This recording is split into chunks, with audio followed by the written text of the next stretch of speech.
Good evening from the Thomas and Mack Center at the University of Nevada, Las Vegas. I'm Chris Wallace of Fox News, and I welcome you to the third and final of the 2016 presidential debates between Secretary of State Hillary Clinton and Donald J. Trump. This debate is sponsored by the Commission on Presidential Debates. The commission has designed the format: 6 roughly 15-minute segments with 2-minute answers to the first question, then open discussion for the rest of each segment. Both campaigns have agreed to those rules. For the record, I decided the topics and the questions in each topic. None of those questions has been shared with the commission or the 2 candidates.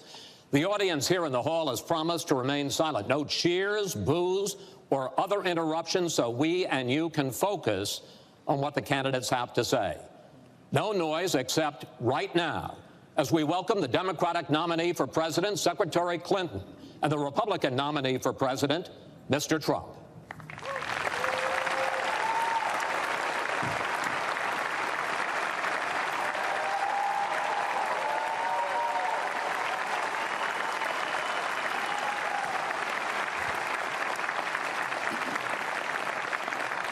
Secretary Clinton, Mr. Trump, welcome. Let's get right to it. The first topic is the Supreme Court.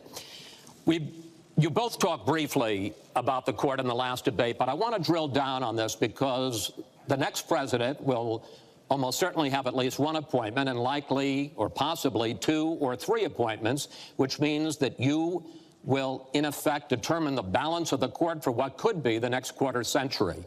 First of all, where do you want to see the court take the country?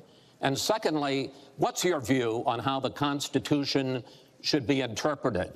Do the founders' words mean what they say, or is it a living document to be applied flexibly according to changing circumstances?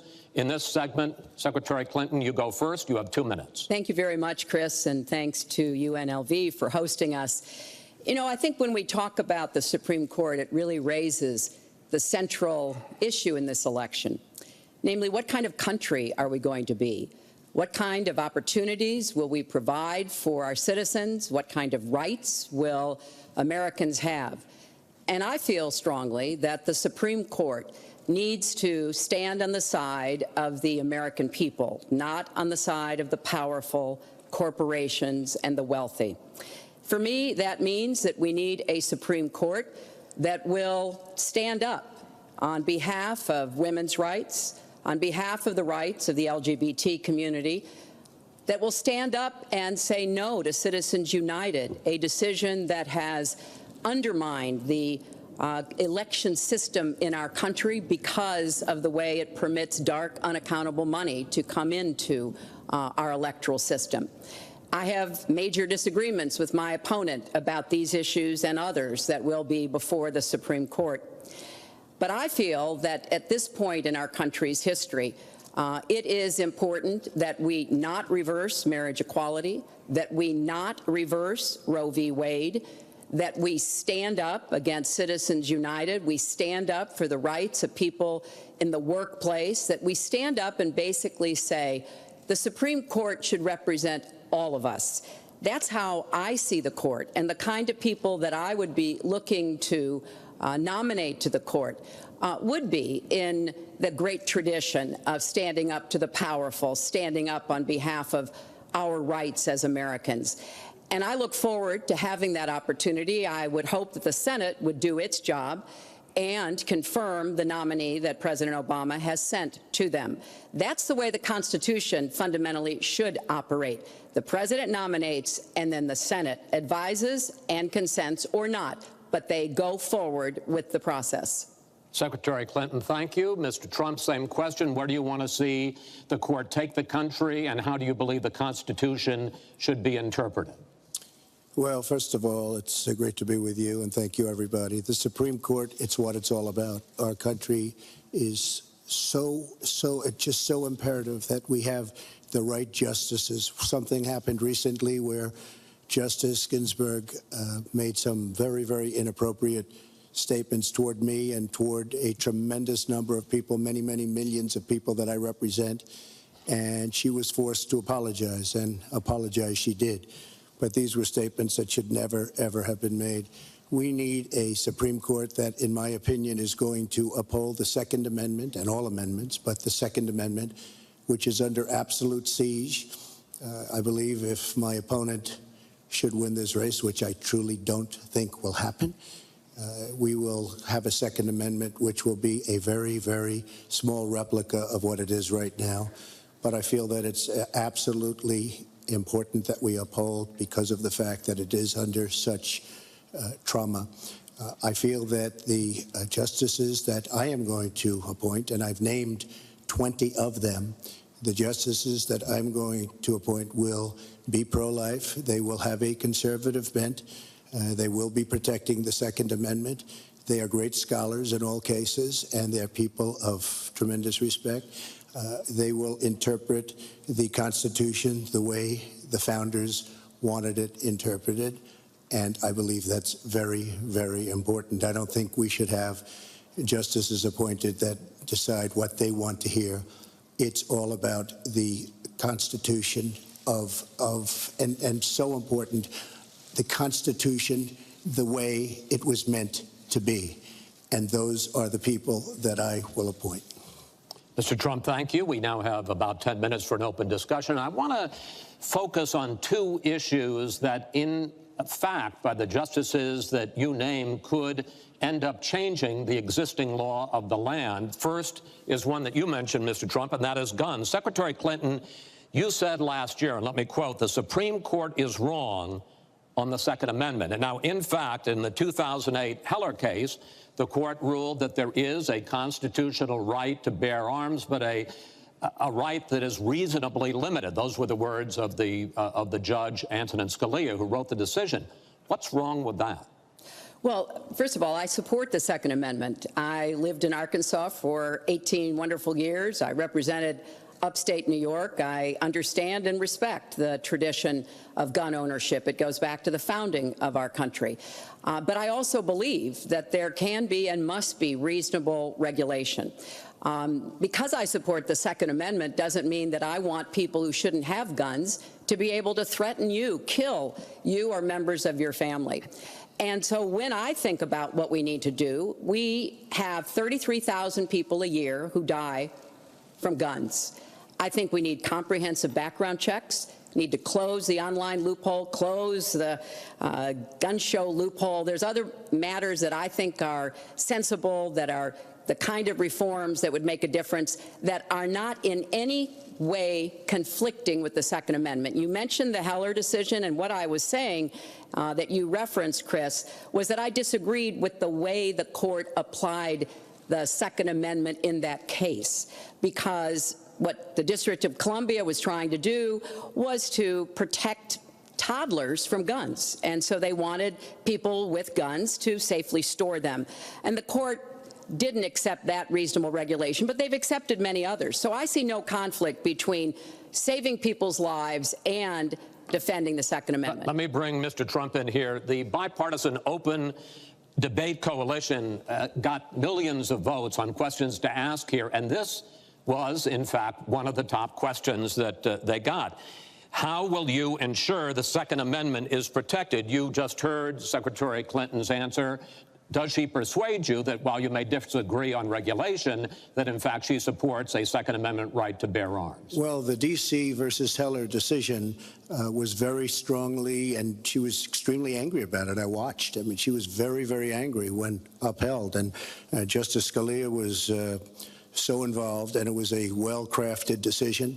But Hillary was extremely upset, extremely angry, and people that believe in the Second Amendment and believe in it very strongly were very upset with what she had to say. Well, let me bring in Secretary Clinton. Were you extremely upset? Well, I was upset because, unfortunately, dozens of toddlers injure themselves, even kill people with guns, because, unfortunately, not everyone who has loaded guns in their homes takes appropriate precautions. But there's no doubt that I respect the Second Amendment, that I also believe there's an individual right to bear arms. That is not in conflict with sensible common sense regulation. And, you know, look, I understand that Donald's been strongly supported by the NRA. The gun lobby's on his side. They're running millions of dollars of ads against me. And I regret that, because what I would like to see is for people to come together and say, of course, we're going to protect and defend the Second Amendment, but we're going to do it in a way that tries to save some of these 33,000 lives that we lose every year. Let me bring Mr. Trump back into that, because, in fact, you oppose any limits on assault weapons, any limits on high-capacity magazines. You support a national right-to-carry law. Why, sir? Well, let me just tell you, before we go any further, in Chicago, which has the toughest gun laws in the United States, probably you could say by far, they have more gun violence than any other city. So we have the toughest laws, and you have tremendous gun violence. I am a very strong supporter of the Second Amendment, and I don't know if Hillary was saying it in a sarcastic manner, but I'm very proud to have the endorsement of the NRA, and it's the earliest endorsement they've ever given to anybody who ran for president. So I'm very honored by all of that. We are going to appoint justices. This is the best way to help the Second Amendment. We are going to appoint justices that will feel very strongly about the Second Amendment, that will not do damage to the Second Amendment. Well, let's pick up on another issue which divides you and the justices that whoever ends up winning this election appoints could have a dramatic effect there, and that's the issue of abortion. Right. Mr. Trump, you're pro-life, but I want to ask you specifically, do you want the court, including the justices that you will name, to overturn Roe v. Wade, which includes, in fact, states a woman's right to abortion? Well, if that would happen, because I am pro-life and I will be appointing pro-life judges, I would think that that will go back to the individual states. But I'm asking you specifically, would you like to... If they overturned it, it'll go back to the states. But what I'm asking you, sir, is do you want to see the court overturn? You just said you want to see the court protect the Second Amendment. Do you want to see the court overturn Roe v. Wade? Well, if we put another 2 or perhaps 3 justices on, that's really what's going to be, that will happen. And that'll happen automatically, in my opinion, because I am putting pro-life justices on the court. I will say this, it will go back to the states, and the states will then make a determination. Secretary Clinton. Well, I strongly support Roe v. Wade, which guarantees a constitutional right to a woman to make the most intimate, most difficult in many cases decisions about her health care that one can imagine. And in this case, it's not only about Roe v. Wade. It is about what's happening right now in America. So many states are putting very stringent regulations on women that block them from exercising that choice, to the extent that they are defunding Planned Parenthood, which, of course, provides all kinds of cancer screenings and other benefits for women in our country. Donald has said he's in favor of defunding Planned Parenthood. He even supported shutting the government down to defund Planned Parenthood. I will defend Planned Parenthood. I will defend Roe v. Wade, and I will defend women's rights to make their own health care decisions. And we have come too far to have that turned back now. And indeed, he said women should be punished, that there should be some form of punishment for women who obtain abortions. And I could just not be more opposed to that kind of thinking. I'm going to give you a chance to respond, but I want to ask you, Secretary Clinton, I want to explore how far you believe the right to abortion goes. You have been quoted as saying that the fetus has no constitutional rights. You also voted against a ban on late-term partial birth abortions. Why? Because Roe v. Wade very clearly sets out that there can be regulations on abortion so long as the life and the health of the mother are taken into account. And when I voted as a senator, I did not think that that was the case.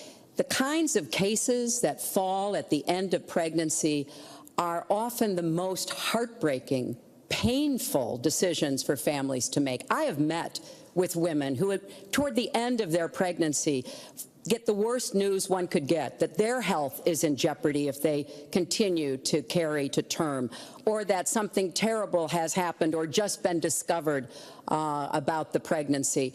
I do not think the United States government should be stepping in and making those most personal of decisions. So you can regulate, if you are doing so, with the life and the health of the mother taken into account. Mr. Trump, your reaction, and particularly on this issue of late-term partial birth Well, abortion. I think it's terrible. If you go with what Hillary is saying, in the 9th month, you can take the baby and rip the baby out of the womb of the mother just prior to the birth of the baby. Now, you can say that that's okay, and Hillary can say that that's okay, but it's not okay with me. Because based on what she's saying and based on where she's going and where she's been, you can take the baby and rip the baby out of the womb in the 9th month on the final day. And that's not acceptable. Well, that is not what happens in these cases. And using that kind of scare rhetoric is just terribly unfortunate. You should meet with some of the women that I've met with, women I've known over the course of my life. This is one of the worst possible choices that any woman and her family has to make.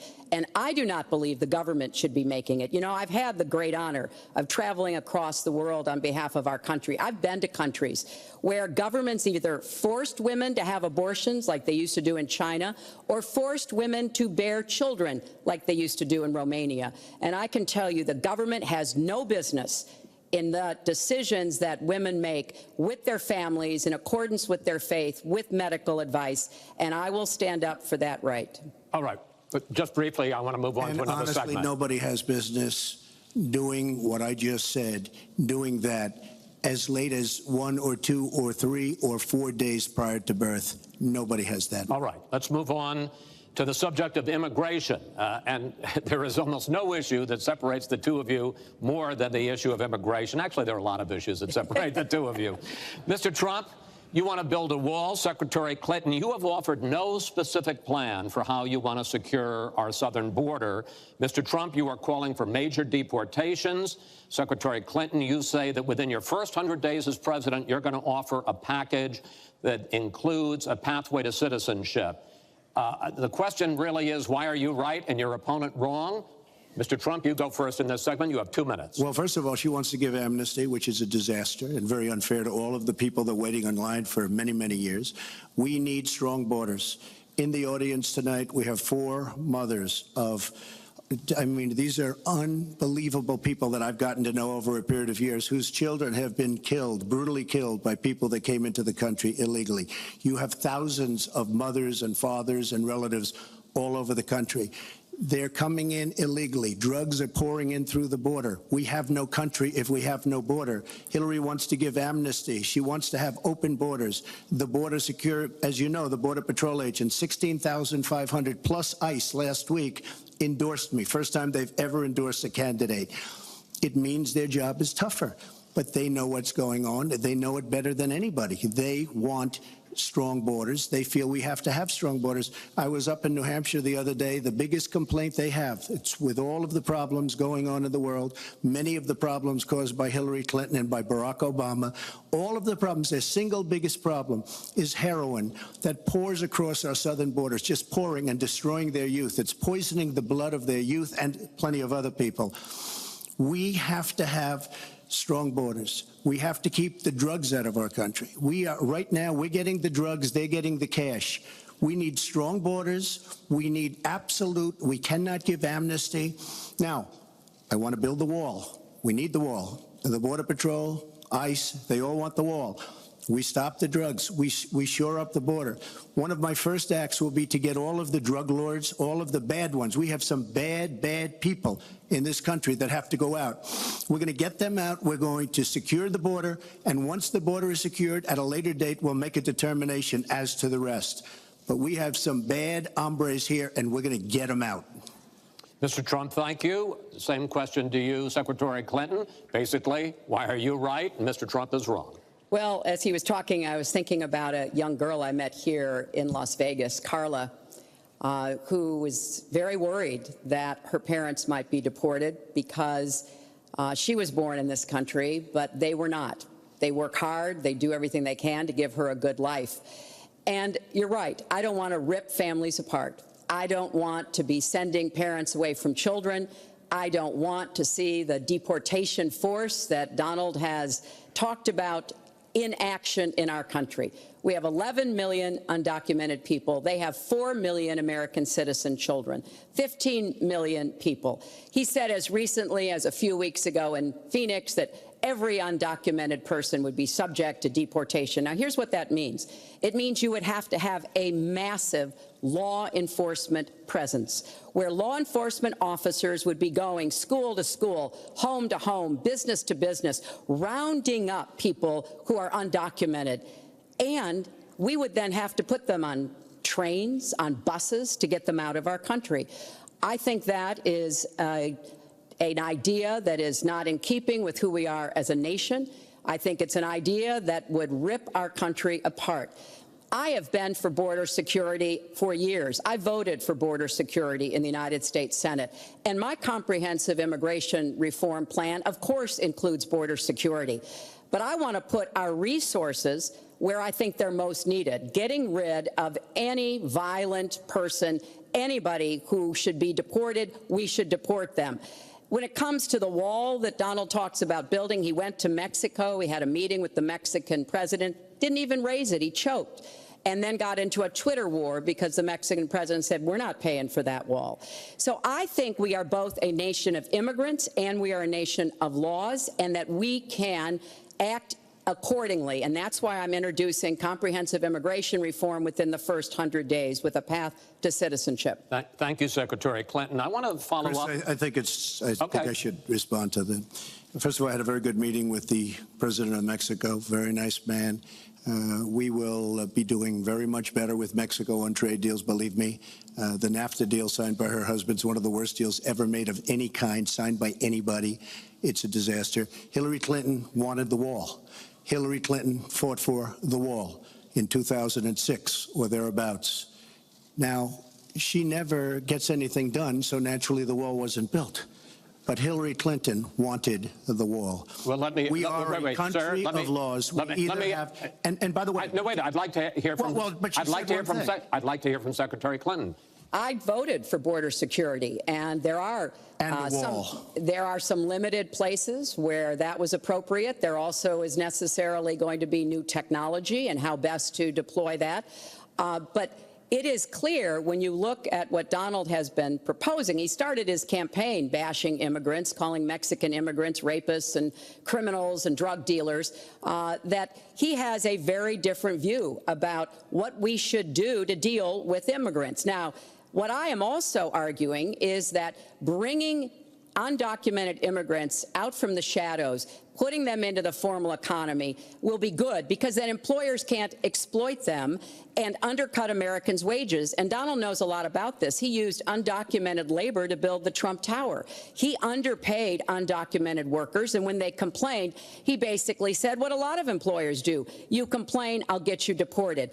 I want to get everybody out of the shadows, get the economy working, and not let employers like Donald exploit undocumented workers, which hurts them but also hurts American workers. Mr. Trump. President Obama has moved millions of people out. Nobody knows about it. Nobody talks about it. But under Obama, millions of people have been moved out of this country. They've been deported. She doesn't want to say that, but that's what's happened, and that's what's happened big league. As far as moving these people out and moving, we either have a country or we don't. We're a country of laws. We either have a border or we don't. Now, you can come back in and you can become a citizen, but it's very unfair. We have millions of people that did it the right way. They're online. They're waiting. We're going to speed up the process, big league, because it's very inefficient.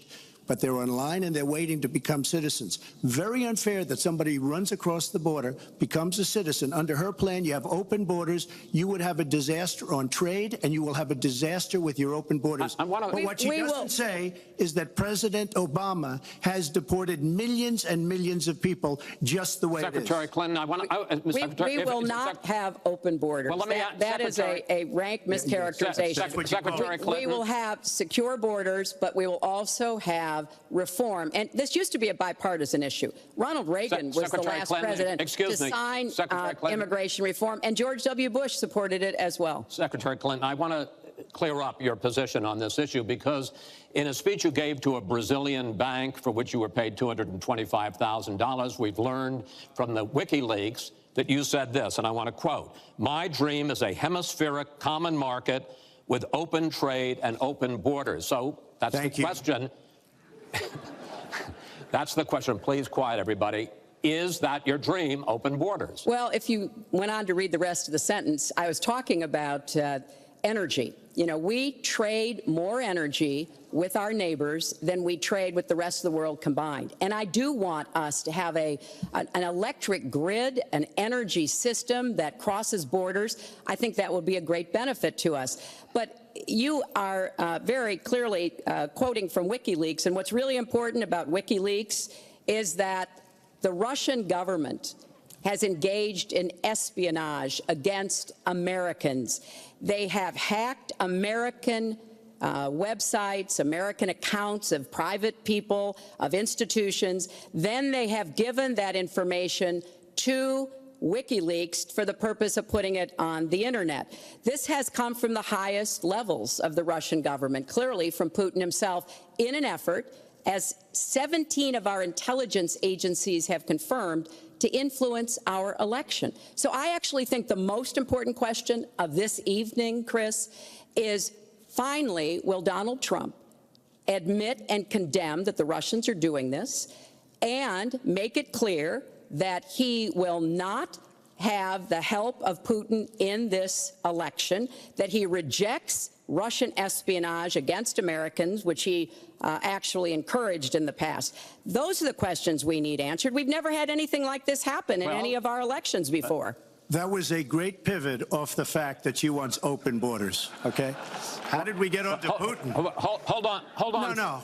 Wait. Hold on, folks, because this is going to end up getting out of control. Let's try to keep it quiet for the candidates and for the American people. So just to finish on the borders. Yes. She wants open borders. People are going to pour into our country. People are going to come in from Syria. She wants 550% more people than Barack Obama. And he has thousands and thousands of people. They have no idea where they come from. And you see, we are going to stop radical Islamic terrorism in this country. She won't even mention the words, and neither will President Obama.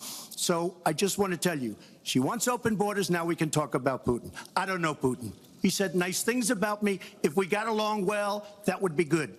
If Russia and the United States got along well and went after ISIS, that would be good. He has no respect for her. He has no respect for our president. And I'll tell you what, we're in very serious trouble because we have a country with tremendous numbers of nuclear warheads, 1,800, by the way, where they expanded and we didn't. 1,800 nuclear warheads, and she's playing chicken. Look, Putin, from everything I see, has no respect for this person. Well, that's because he'd rather have a puppet as president of the United States. No puppet. And it's pretty clear. You're the puppet. It's pretty clear you won't admit that the Russians have engaged in cyber attacks against the United States of America, that you encouraged espionage against our people, that you are willing to spout the Putin line, sign up for his wish list, break up NATO, do whatever he wants to do, and that you continue to get help from him because he has a very clear favorite in this race. So I think that this is such an unprecedented situation. We've never had a foreign government trying to interfere in our election. We have 17 intelligence agencies, civilian and military, who have all concluded that these espionage attacks, these cyber attacks, come from the highest levels of the Kremlin, and they are designed to influence our election. I find that deeply disturbing, and I think it's time. She has no idea whether it's Russia, China, or anybody else. I am not quoting myself. No idea. I am quoting Hillary, you have no idea. 17 do you doubt 17 military and civilian agencies? Well, yeah, he'd rather believe Vladimir Putin than the military and civilian intelligence intelligence professionals who are sworn to protect us. I find that just absolutely She doesn't frightening. like Putin because Putin has outsmarted her at every step Trump, of the way. Excuse me. Putin has outsmarted her in Syria. He's outsmarted her every step of the way. I do get to ask some questions. Yes, that's And I would fine. like to ask you this direct question. The top national security officials of this country do believe that Russia has been behind these hacks. Even if you don't know for sure whether they are, do you condemn any interference by Russia in the American election? By Russia or anybody else. You condemn their interference? Of course I condemn. Of course I can. I don't know Putin. I have no idea. I'm asking I you, never met Putin. This is not my best friend. But if the United States got along with Russia, wouldn't be so bad. Let me tell you, Putin has outsmarted her and Obama at every single step of the way. Whether it's Syria, you name it, missiles. Take a look at the startup that they signed. The Russians have said, according to many, many reports, I can't believe they allowed us to do this. They create warheads, and we can't. The Russians can't believe it. She has been outsmarted by Putin, and all you have to do is look at the Middle East. They've taken over. We've spent $6 trillion. They've taken over the Middle East. She has been outsmarted and outplayed worse than anybody I've ever seen in any government whatsoever. We're a long way away from immigration, but I'm going to let you finish this topic. Well, you got about 45 seconds. Yeah, and she always will be. I find it ironic that he's raising nuclear weapons. This is a person who has been very cavalier, even casual, about the use of nuclear weapons. He's advocated more countries getting them, Japan, Korea, even Saudi Arabia. He said, well, if we have them, why don't we use them, which I think is terrifying. But here's the deal. The bottom line on nuclear weapons is that when the president gives the order, it must be followed. There's about 4 minutes between the order being given and the people responsible for launching nuclear weapons to do so. And that's why 10 people who have had that awesome responsibility have come out and in an unprecedented way said they would not trust Donald Trump with the nuclear codes or to have his finger on the nuclear button. I have 200 generals and admirals, 21 endorsing me, 21 Congressional Medal of Honor recipients. As far as Japan and other countries, we are being ripped off by everybody in the world. We're defending other countries. We are spending a fortune doing it. They have the bargain of the century. All I said is we have to renegotiate these agreements because our country cannot afford to defend Saudi Arabia, Japan, Germany, South Korea, and many other places. We cannot continue to afford. She took that as saying nuclear weapons. Look. She's been proven to be a liar on so many different ways. This is just another lie. Well, I'm just quoting you when There's you were no asked quote. about You're not going to find a quote from me. Nuclear competition in Asia. You said, you know, go ahead, enjoy yourselves, folks. That kind and defend of language, yourselves. And defend yourselves. I didn't say nuclear. And defend yourself. The United States has kept the peace through our alliances.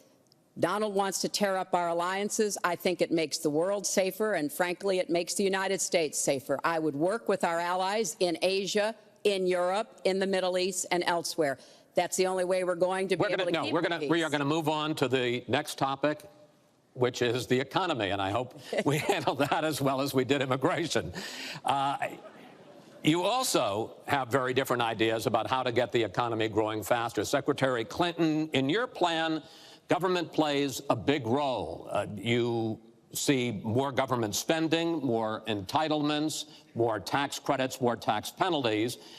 Mr. Trump, you want to get government out with lower taxes and less regulation. Yes. We're going to drill down into this a little bit more, but in this overview, please explain to me why you believe that your plan will create more jobs and growth for this country and your opponent's plan will not. In this round, you go first, Secretary Clinton. Well, I think when the middle class thrives, America thrives. And so my plan is based on growing the economy, giving middle class families many more opportunities.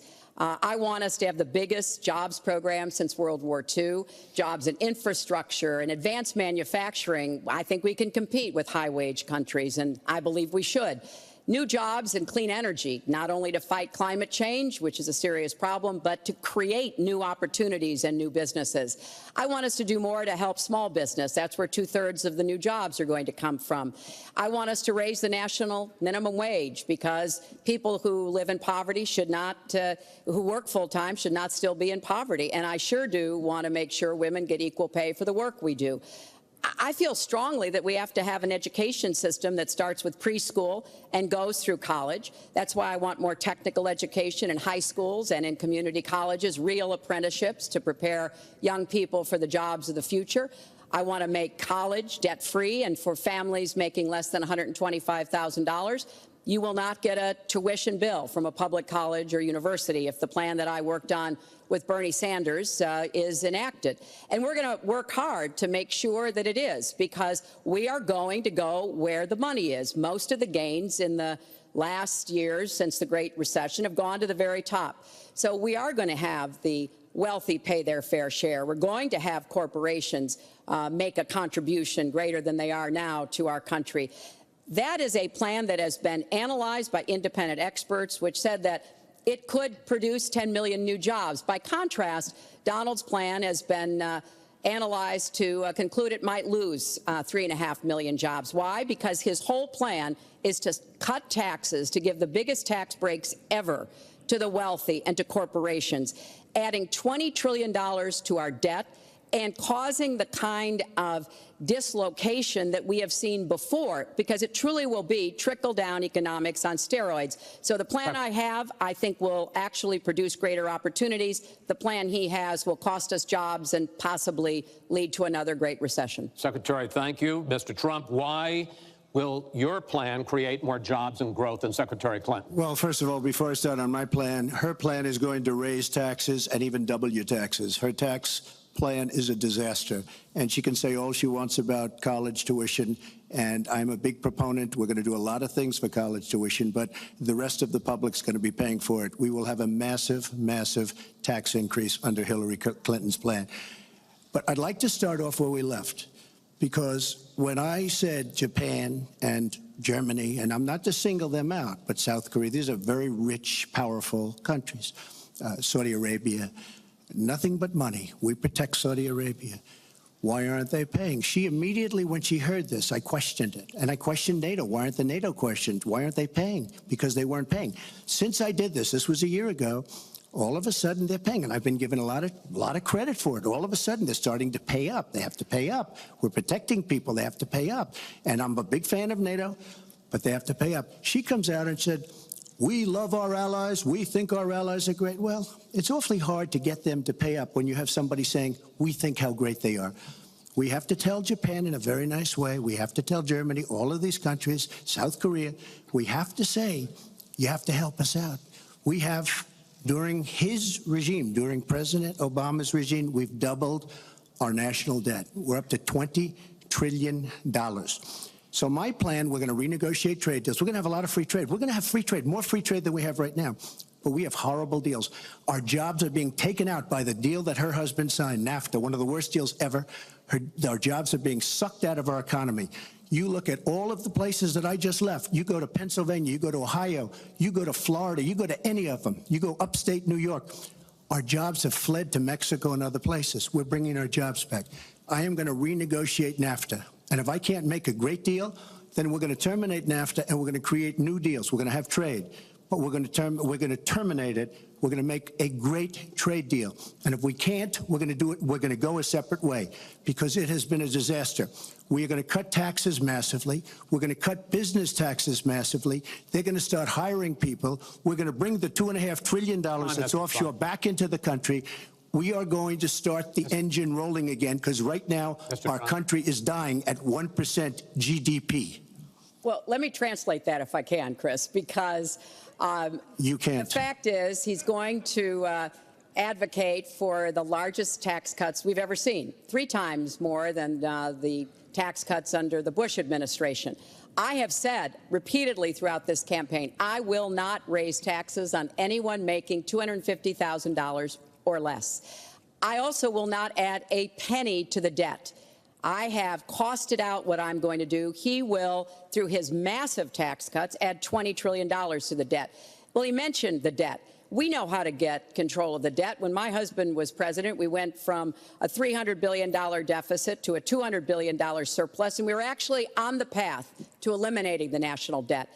When President Obama came into office, he inherited the worst economic disaster since the Great Depression. He has cut the deficit by 2/3. So, yes, one of the ways you go after the debt, one of the ways you create jobs is by investing in people. So I do have investments in new jobs, investments in education, skill training, and the opportunities for people to get ahead and stay ahead. That's the kind of approach that will work. Cutting taxes on the wealthy, we've tried that. It has not worked the way that it has been promised. Secretary Clinton, I want to pursue your plan because in many ways it is similar to the Obama stimulus plan in 2009, which has led to the slowest GDP growth since 1949. Correct. Thank you, sir. You told me in July when we spoke that the problem is that President Obama didn't get to do enough in what he was trying to do with this stimulus. So is your plan basically even more of the Obama stimulus? Well, it's a combination, Chris. And let me say that when you inherit the level of economic catastrophe that President Obama inherited, it was a real touch-and-go situation. I was in the Senate before I became Secretary of State. I've never seen people as physically distraught as the Bush administration team was because of what was happening to the economy. I personally believe that the steps that President Obama took saved the economy. He doesn't get the credit he deserves for taking some very hard positions. But it was a terrible recession. So now we've dug ourselves out of it. We're standing, but we're not yet running.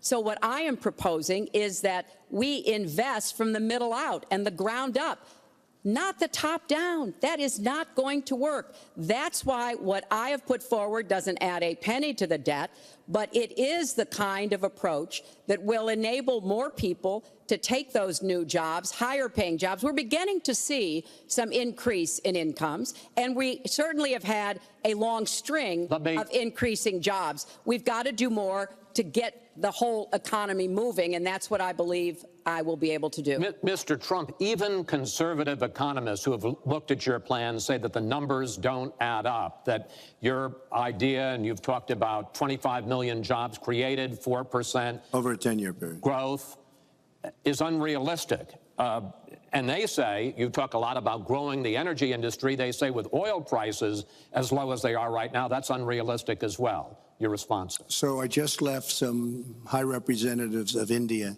They're growing at 8%. China is growing at 7%, and that for them is a catastrophically low number. We are growing. Our last report came out, and it's right around the 1% level, and I think it's going down. Last week, as you know, at the end of last week, they came out with an anemic jobs report, a terrible jobs report. In fact, I said, is that the last jobs report before the election? Because if it is, I should win easily. It was so bad. The report was so bad. Look, our country is stagnant. We've lost our jobs. We've lost our businesses. We're not making things anymore, relatively speaking. Our product is pouring in from China, pouring in from Vietnam, pouring in from all over the world. I've visited so many communities. This has been such an incredible education for me, Chris. I've gotten to know so many. I've developed so many friends over the last year, and they cry when they see what's happened. I passed factories that were thriving 20, 25 years ago, and because of the bill that her husband signed and she blessed 100%, it is just horrible what's happened to these people in these communities. Now, she can say that her husband did well, but boy, did they suffer as NAFTA kicked in, because it didn't really kick in very much, but it kicked in after they left. Boy, did they suffer. That was one of the worst things that's ever been signed by our country. Now she wants to sign Trans-Pacific Partnership, and she wants it. She lied when she said she didn't call it the gold standard in one of the debates. She totally lied. She did call it the gold standard, and they actually fact-checked, and they said I was right. I was so honored. I want to give you a chance to briefly speak to that, and then I want to pivot to one-sixth And that of the will be as economy, bad as NAFTA. which is Obamacare. But go ahead, Well, briefly. First, let me say, number one, when I saw the final agreement for TPP, I said I was against it. It didn't meet my tests. I've had the same tests. Does it create jobs, raise incomes, and further our national security? I'm against it now. I'll be against it after the election. I'll be against it when I'm president. There's only one of us on this stage who's actually shipped jobs to Mexico, because that's Donald. He's shipped jobs to 12 countries, including Mexico. But he mentioned China. And, you know, one of the biggest problems we have with China is the illegal dumping of steel and aluminum into our markets. I have fought against that as a senator. I've stood up against it as Secretary of State. Donald has bought Chinese steel and aluminum. In fact, the Trump hotel right here in Las Vegas was made with Chinese steel. So he goes around with crocodile tears about how terrible it is, but he has given jobs to Chinese steel workers, not American steel workers. Mr. Trump? That's the kind of approach that is just not going to work. We're going to pull the country together. We're going to have trade agreements that we enforce. That's why I'm going to have a trade prosecutor for the first time in history. And we're going to enforce those agreements. And we're going to look for businesses to help us by buying American products. Go ahead, I Mr. ask Trump. a simple question. She's been doing this for 30 years. Why the hell didn't you do it over the last 15, 20 years? You were very much involved. Excuse me, my turn. You were very much involved in every aspect of this country, very much. And you do have experience. I'd say the one thing you have over me is experience, but it's bad experience, because what you've done has turned out badly. For 30 years, you've been in a position to help. And if you say that I use steel or I use something else, I make it impossible for me to do that. I wouldn't mind. The problem is you talk, but you don't get anything done, Hillary. You don't. Just like when you ran the State Department, $6 billion was missing. How do you miss $6 billion? You ran the State Department. $6 billion was either stolen, they don't know. It's gone. $6 billion. If you become president, this country is going to be in some mess, believe me. Well, first of all, what he just said about the State Department is not only untrue, it's been debunked numerous times. But I think it's really an important issue. He raised the 30 years of experience. So let me just talk briefly about that. You know, back in the 1970s, I worked for the Children's Defense Fund, and I was taking on discrimination against African-American kids in schools. He was getting sued by the Justice Department for racial discrimination in his apartment buildings. In the 1980s, I was working to reform the schools in Arkansas. He was borrowing $14 million from his father to start his businesses.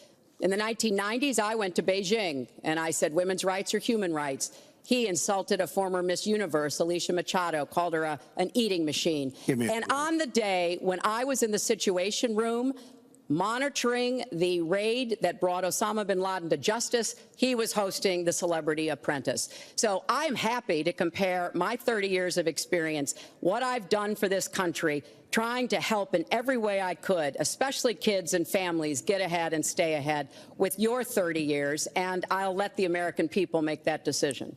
Well, I think I did a much better job. I built a massive company, a great company, some of the greatest assets anywhere in the world. Worth many, many billions of dollars. I started with a $1 million loan. I agree with that. It's a $1 million loan, but I built a phenomenal company. And if we could run our country the way I've run my company, we would have a country that you would be so proud of.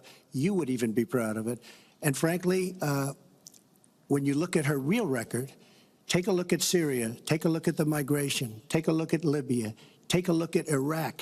She gave us ISIS because her and Obama created this huge vacuum. And a small group came out of that huge vacuum because we should have never been in Iraq, but once we were there, we should have never got out the way they wanted to get out. She gave us ISIS as sure as you are sitting there. And what happened is now ISIS is in 32 countries. And now I listen how she's going to get rid of ISIS. She's going to get rid of nobody. All right, we are going to get to foreign hotspots in a few moments, but the next segment is fitness to be president of the United States. Mr. Trump, at the last debate, you said your talk about grabbing women was just that, talk, and that you'd never actually done it. And since then, as we all know, 9 women have come forward and said that you either groped them or kissed them without their consent. Why would so many different women from so many different circumstances over so many different years, why would they all in this last couple of weeks make up, you deny this, why would they all make up these stories? And since this is a question for both of you, Secretary Clinton, Mr. Trump says what your husband did and that you defended was even worse. Mr. Trump, you go first. Well, first of all, those stories have been largely debunked. Those people, I don't know those people. I have a feeling how they came. I believe it was her campaign that did it. Just like if you look at what came out today on the clips, where I was wondering what happened with my rally in Chicago and other rallies where we had such violence. She's the one in Obama that caused the violence. They hired people, they paid them $1,500, and they're on tape saying, be violent, cause fights, do bad things. I would say the only way, because those stories are all totally false. I have to say that. And I didn't even apologize to my wife, who's sitting right here, because I didn't do anything. I didn't know any of these women. I didn't see these women. These women, the woman on the plane, the woman, I think they want either fame or her campaign did it. And I think it's her campaign, because when I saw what they did, which is a criminal act, by the way, where they're telling people to go out and start fistfights and start violence. And I'll tell you what, in particular in Chicago, people were hurt and people could have been killed in that riot. And that was now all on tape, started by her.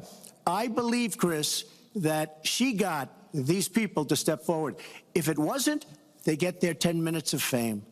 But they were all totally, it was all fiction. It was lies and it was fiction. Well, Secretary Clinton. At the last debate, we heard Donald talking about what he did to women.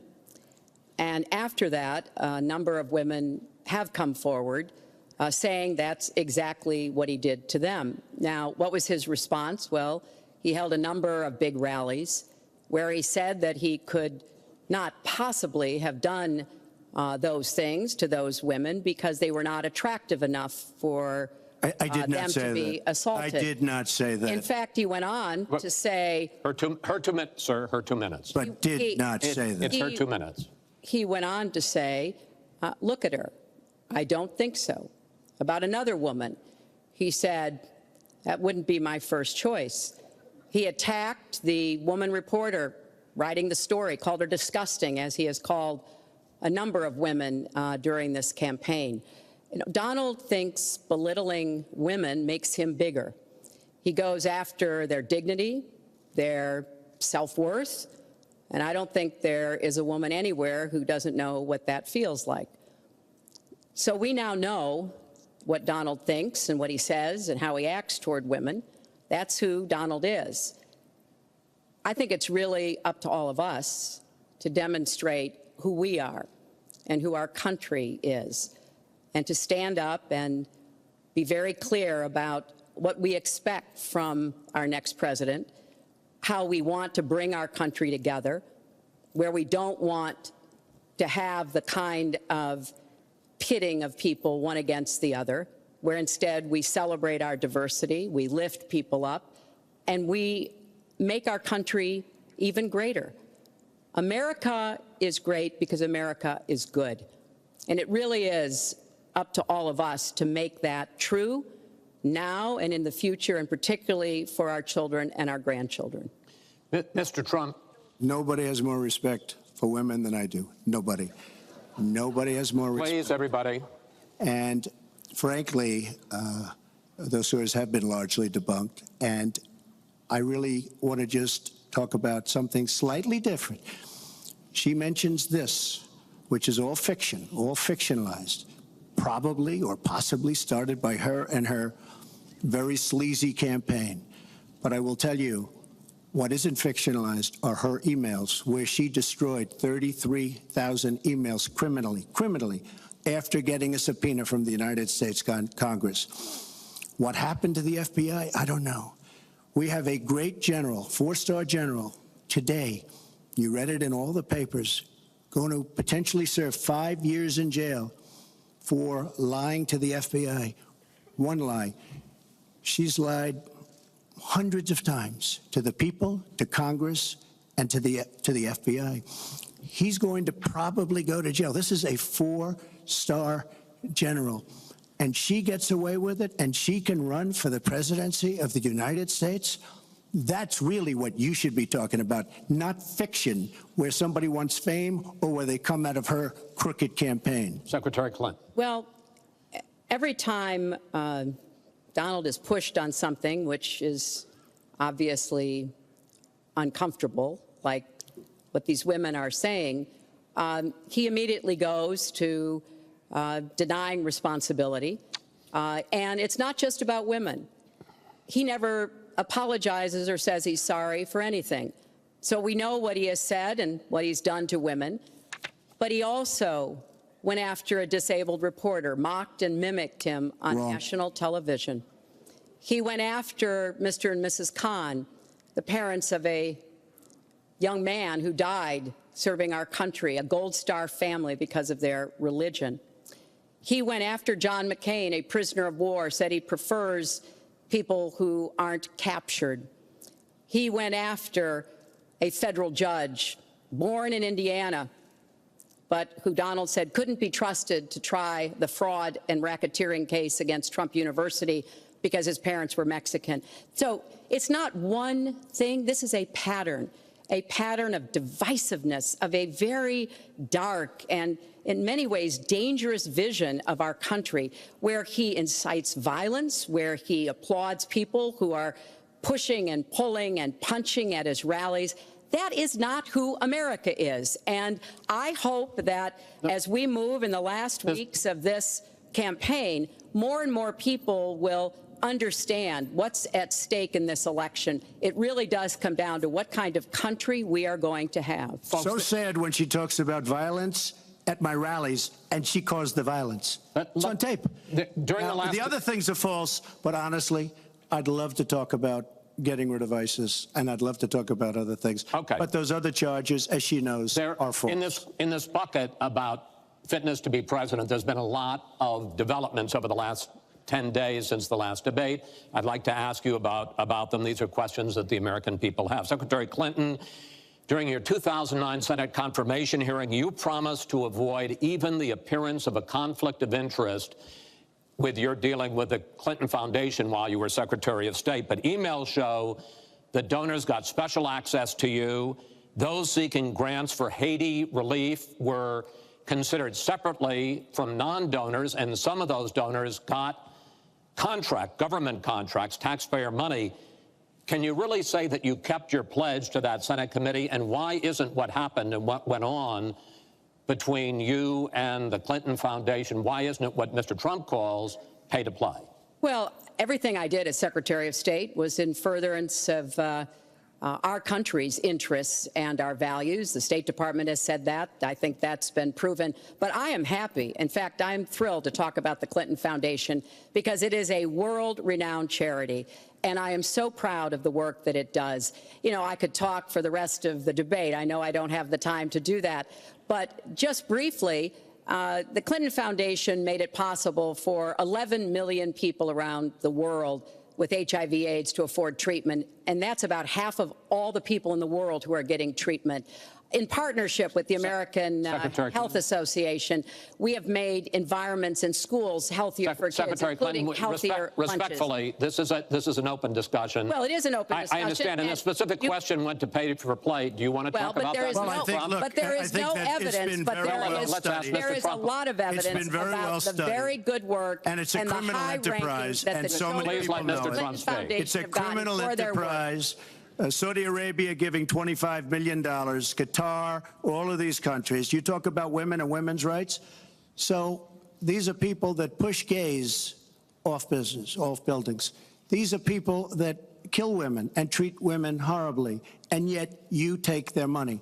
So I'd like to ask you right now, why don't you give back the money that you've taken from certain countries that treat certain groups of people so horribly? Why don't you give back the money? I think it would be a great gesture, because she takes a tremendous amount of money, and you take a look at the people of Haiti.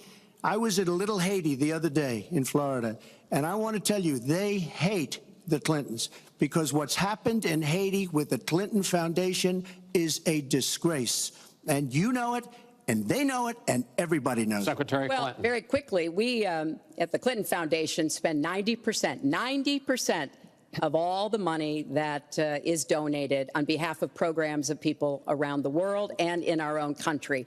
I'm very proud of that. We have the highest rating from the watchdogs that follow foundations, and I'd be happy to compare what we do with the Trump Foundation, which took money from other people and bought a 6-foot portrait of Donald. I mean, who does that? It just was astonishing. But when it comes to Haiti, Haiti is the poorest country in our hemisphere. The earthquake and the hurricanes, it has devastated Haiti. Bill and I have been involved in trying to help Haiti for many years. The Clinton Foundation raised $30 million to help Haiti after the catastrophic earthquake and all of the terrible problems the people there had. We've done things to help small businesses, agriculture, and so much else. And we're going to keep working to help Haiti because it's an important part of the American They don't want you to help them anymore. I'd like to mention one thing. Trump Foundation, small foundation. People contribute. I contribute. The money goes 100% goes to different charities, including a lot of military. I don't get anything. I don't buy boats. I don't buy planes. What happens is the money goes out. Wasn't some of the money used to settle your lawsuit, sir? No, it was. We put up the American flag, and that's it. They put up the American flag. We fought for the right in Palm Beach to put up the American flag. There was a penalty that was imposed by Palm Beach County, and the money came from your foundation. And by the way, the money, instead of Mar-a-Lago or yourself, went to Fisher House, where they build houses. The money that you're talking about went to Fisher House, where they build houses for veterans and disabled. I want to get into one last... But of course, there's no way we can know whether any of that is true because he hasn't released his tax returns. He is the first candidate ever to run for president in the last 40-plus years who has not released his tax returns. So everything he says about charity or anything else, we can't prove it. You can look at our tax returns. We've got them all out there. But what is really troubling is that we learned in the last debate he has not paid a penny in federal income tax. And we were talking about immigrants a few minutes ago, Chris. You know, half of all immigrants, undocumented immigrants in our country, actually pay federal income tax. So we have undocumented immigrants in America who are paying more federal income tax than a billionaire. I find that let me just tell you very astonishing. Simply, we're entitled, because of the laws that people like her pass, to take massive amounts of depreciation and other charges, and we do it.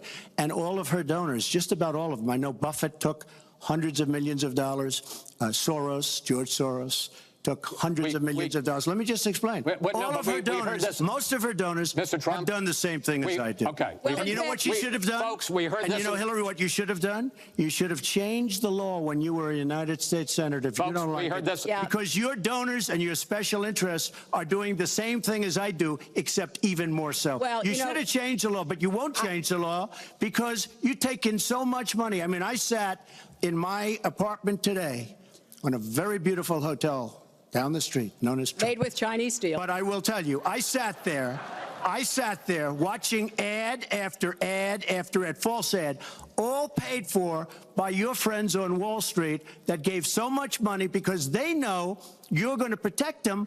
And frankly, you should have changed the laws. Trump, if you don't like what I did, you should have changed the laws. Mr. Trump, I want to ask you about one last question in this topic. You have been warning at rallies recently that this election is rigged and that Hillary Clinton is in the process of trying to steal it from you.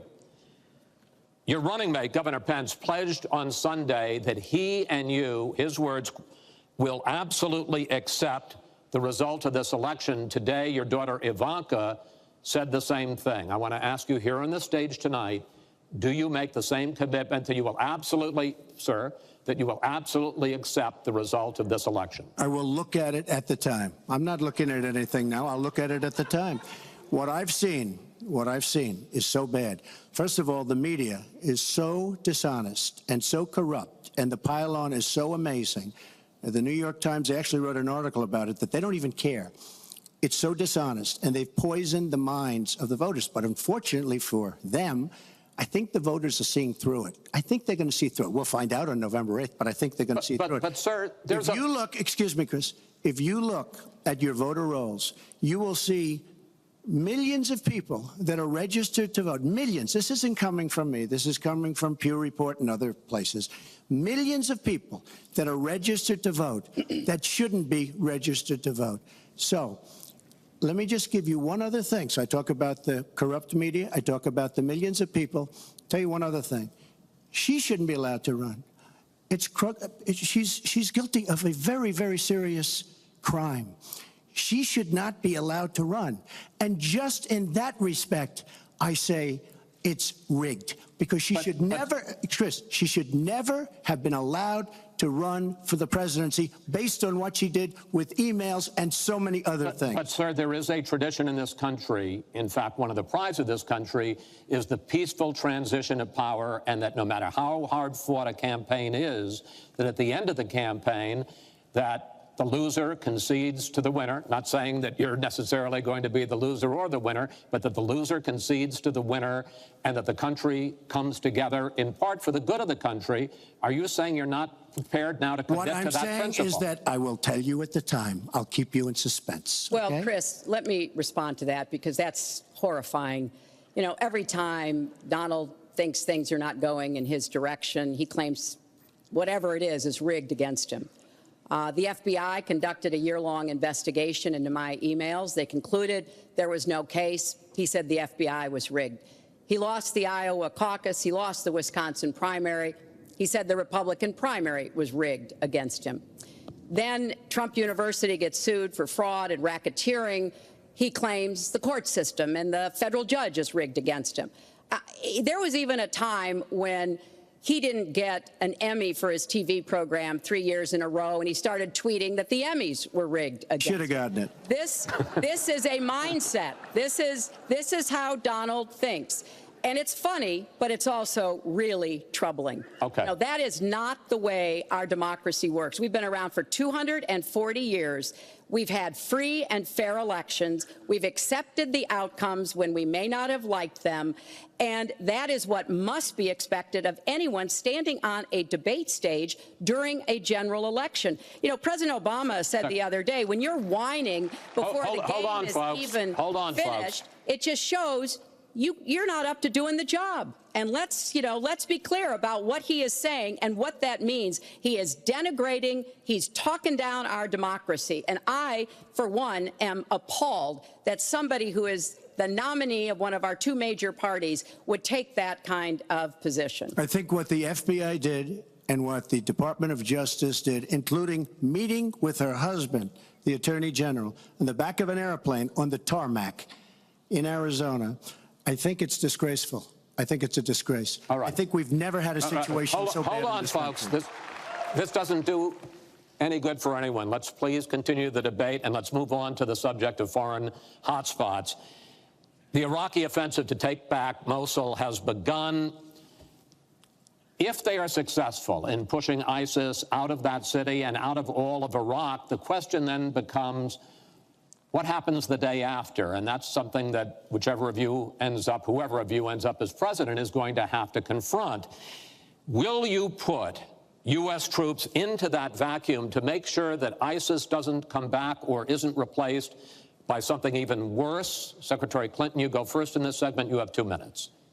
Well, I am encouraged that there is an effort led by the Iraqi army, supported by Kurdish forces, and also given the help and advice from the number of special forces and other Americans on the ground. But I will not support putting American soldiers into Iraq as an occupying force.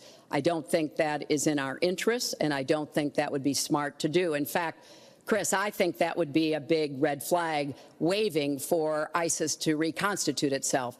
The goal here is to take back Mosul. It's going to be a hard fight. I've got no illusions about that. And then continue to press into Syria to begin to take back and move on Raqqa, which is the ISIS headquarters. I am hopeful that the hard work that American military advisors have done will pay off, and that we will see a really successful military operation. But we know we've got lots of work to do. Syria will remain a hotbed of terrorism as long as the civil war, aided and abetted by the Iranians and the Russians, continue. So I have said, look, we need to keep our eye on ISIS. That's why I want to have an intelligence surge that protects us here at home, why we have to go after them from the air, on the ground, online, why we have to make sure here at home we don't let terrorists buy weapons. If you're too dangerous to fly, you're too dangerous to buy a gun. And I'm going to continue to push for a no-fly zone and safe havens within Syria, not only to help protect the Syrians and prevent the constant outflow of refugees, but to frankly gain some leverage on both the Syrian government and the Russians so that perhaps we can have the kind of serious negotiation necessary to bring the conflict to an end and go forward on a political track. Mr. Trump, same question. If we are able to push ISIS out of Mosul and out of Iraq, would you be willing to put U.S. troops in there to prevent their return or something else? Let me tell you, Mosul's so sad. We had Mosul. But when she left, when she took everybody out, we lost Mosul. Now we're fighting again to get Mosul. The problem with Mosul and what they wanted to do is they wanted to get the leaders of ISIS who they felt were in Mosul. About 3 months ago, I started reading that they want to get the leaders and they're going to attack Mosul. Whatever happened to the element of surprise? Okay? We announced we're going after Mosul. I've been reading about going after Mosul now for about, how long is it, Hillary? 3 months? These people have all left. They've all left. The element of surprise. Douglas MacArthur, George Patton, spinning in their graves when they see the stupidity of our country. So we're now fighting for Mosul that we had. All she had to do is stay there. Now we're going in to get it. But you know who the big winner in Mosul is going to be after we eventually get it? And the only reason they did it is because she's running for the office of president. And they want to look tough. They want to look good.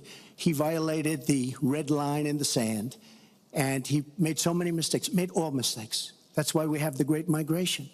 But she wanted to look good for the election, so they're going in. But who's going to get Mosul, really? We'll take Mosul eventually. By the way, if you look at what's happening, much tougher than they thought. Much, much tougher, much more dangerous, going to be more deaths than they thought. But the leaders that we wanted to get are all gone because they're smart. They say, what do we need this for? So Mosul is going to be a wonderful thing, and Iran should write us a letter of thank you, just like the really stupid, the stupidest deal of all time, a deal that's going to give Iran absolutely nuclear weapons. Iran should write us yet another letter saying thank you very much, because Iran, as I said many years ago, Iran is taking over Iraq, something they've wanted to do forever, but we've made it so easy for them. So we're now going to take Mosul, and you know who's going to be the beneficiary? Iran. Boy, are they making, I mean, they are outsmarting. Look, you're not there. You might be involved in that decision, but you were there when you took everybody out of Mosul and out of Iraq. You shouldn't have been in Iraq, but you did vote for it. You shouldn't have been in Iraq, but once you were in Iraq, you should have never left the way. The point is, the big winner is going to be Iran. Well, you know, once again, Donald is implying that he didn't support the invasion of Iraq. I said it was a mistake. I've said that years ago. He has consistently denied what is a very clear fact, that before the invasion, he supported it. And, you know, I just want everybody to go Google it. Google Donald Trump Iraq, and you will see the dozens of sources which verify that he was for the invasion of Iraq. And you can actually hear the audio of him saying that. Now, why does that matter? Well, it matters because he has not told the truth about that position. I guess he believes it makes him look better now, to contrast with me, because I did vote for it. But what's really important here is to understand all the interplay. Mosul is a Sunni city. Mosul is on the border of Syria. And yes, we do need to go after Baghdadi, and just like we went after bin Laden while you were doing Celebrity Apprentice, and we brought him to justice. We need to go after the leadership, but we need to get rid of them, get rid of their fighters. They're estimated several thousand fighters in Mosul. They've been digging underground. They've been prepared to defend. It's going to be tough fighting, but I think we can take back Mosul, and then we can move on into Syria and take back Raqqa. This is what we have to do. I'm just amazed that he seems to think that the Iraqi government and our allies and everybody else launched the attack on Mosul to help me in this election. But that's how Donald thinks, you know. He always is looking for some Chris, we don't gain anything. He has all these Iran is taking over Iraq. Secretary Clinton, Iran is taking over Iraq. We don't gain Secretary which Clinton, he's been we would have spewing gained out if they did it by for surprise. quite some Wait. time. Secretary Clinton, And it's he an open says discussion. He Secretary, says We would have gained now, if they did it by Secretary, surprise. please They let did not Mr. do it Trump that speak. way. he's unfit, Go ahead. and he proves it every No, time you he are talks. the one that's unfit. You know, WikiLeaks just actually came out. John Podesta said some horrible things about you, and boy, was he right. He said some beauties. And you know, Bernie Sanders, he said you have bad judgment. You do. And if you think that going into Mosul, after we let the world know we're going in, and all of the people that we really wanted, the leaders, they're all gone. If you think that was good, then you do. Now, John Podesta said you have terrible instincts. Bernie Sanders said you have bad judgment. I agree with both. Well, you should ask Bernie Sanders who he's supporting for president, and he has said, Which is as a he big has mistake. campaigned for me around the country, you are the most dangerous person to run for president in the modern history of America. I think he's right. Let's turn to Aleppo. Mr. Trump, in the last debate, you were both asked about the situation in the Syrian city of Aleppo, and I want to follow up on that because you said several things in that debate which were not true, sir. You said that Aleppo has basically fallen. In fact, there are. It's a catastrophe. It is a catastrophe, but there are a quarter. Have you seen it? Have you seen it? Sir, have you seen what's happened sir, to Aleppo? if I might finish my question. Okay, so it hasn't fallen. Take a look at it. Well, there are 250,000 people still living there and being slaughtered. That's right. You also and said, they are being slaughtered Yes. because of bad decisions. if I may just finish here, and you also said that that Syria and Russia are busy fighting ISIS. In fact, they have been the ones who've been bombing and shelling eastern Aleppo, and they just announced a humanitarian pause, in effect admitting that they have been bombing and shelling Aleppo. Would you like to clear that up, sir? Well, Aleppo is a disaster. It's a humanitarian nightmare, but it has fallen from any standpoint. I mean, what do you need, a signed document? Take a look at Aleppo. It is so sad when you see what's happened. And a lot of this is because of Hillary Clinton, because what's happened is by fighting Assad, who turned out to be a lot tougher than she thought, and now she's going to say, oh, he loves Assad.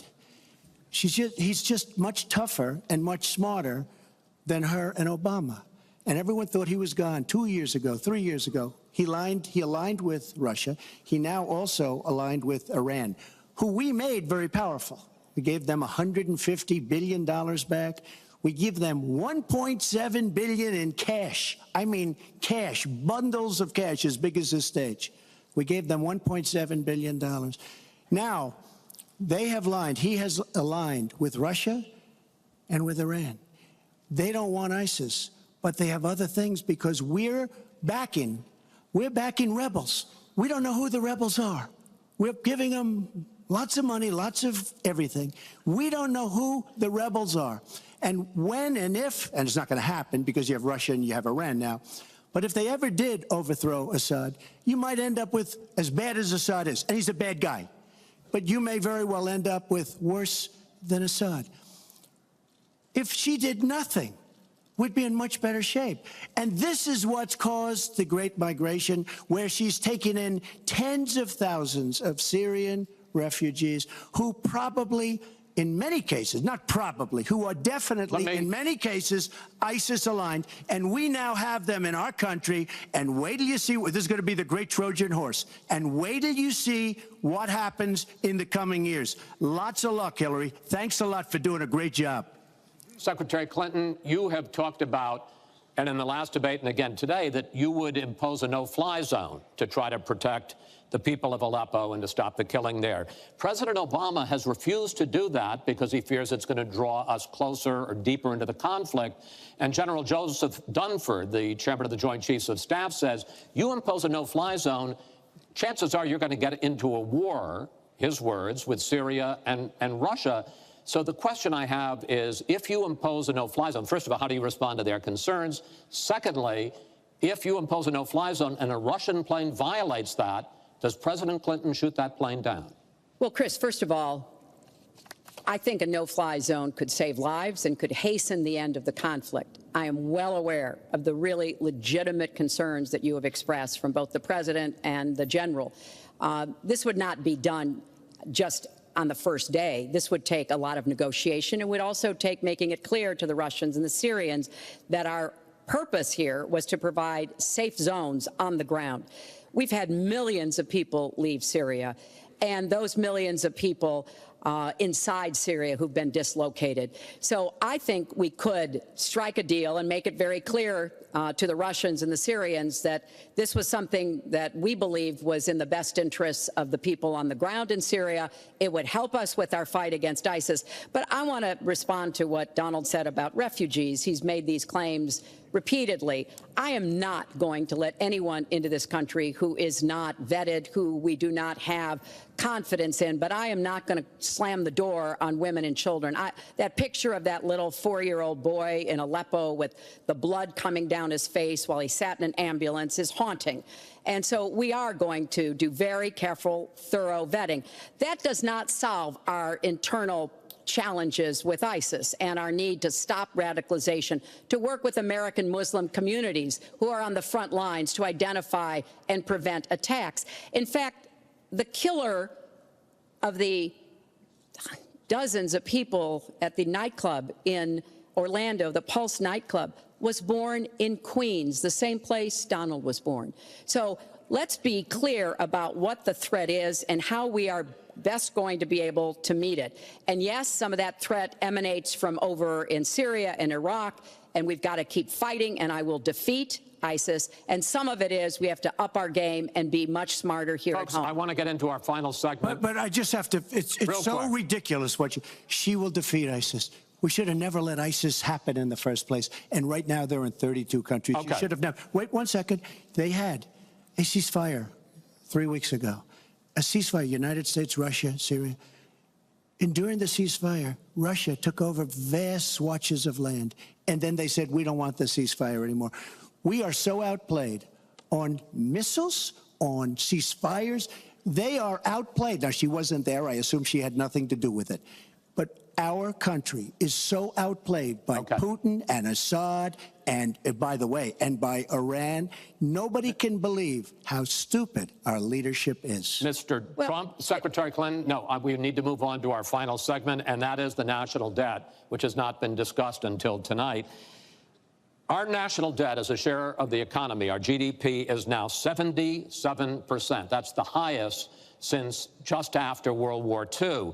But the nonpartisan Committee for a Responsible Federal Budget says, Secretary Clinton, under your plan, debt would rise to 86% of GDP over the next 10 years. Mr. Trump, under your plan, they say it would rise to 105% of GDP over the next 10 years.